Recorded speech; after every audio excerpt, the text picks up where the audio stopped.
Is the newly introduced ZiG currency in Zimbabwe considered real money if it's not accepted for passport fees?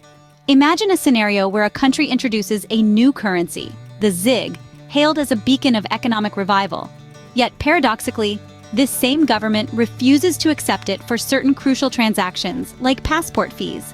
Indeed, in Zimbabwe, while the streets may buzz with the new ZiG currency, when it comes to securing a passport, only the United States dollar will do.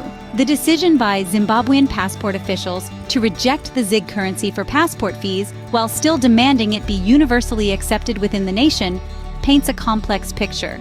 The government, it seems, is caught in a bind. They've introduced the ZiG to stabilize and invigorate the local economy. However, the real politic of international and contractual obligations cannot be ignored.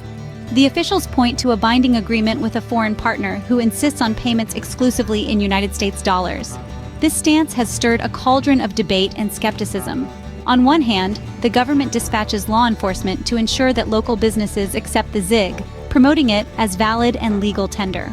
On the other hand, the same government's refusal to accept its own currency for passport fees raises eyebrows. If the ZiG is indeed as legitimate and robust as any other currency, why does it find no place in transactions as vital as acquiring a passport? Critics argue that this selective acceptance undermines the ZiG's credibility and, by extension, the trust in the economic measures the government is taking. For a currency to function effectively, it must be universally accepted, not only within domestic markets, but also in dealings where the government itself is a participant. In conclusion, the ZiG currency, while a bold step towards economic independence, currently wades through waters of uncertainty and skepticism, particularly highlighted by its rejection for passport fee payments. This rejection not only questions the ZiG's viability as a stable currency, but also reflects the intricate dance between national economic policy and international economic realities.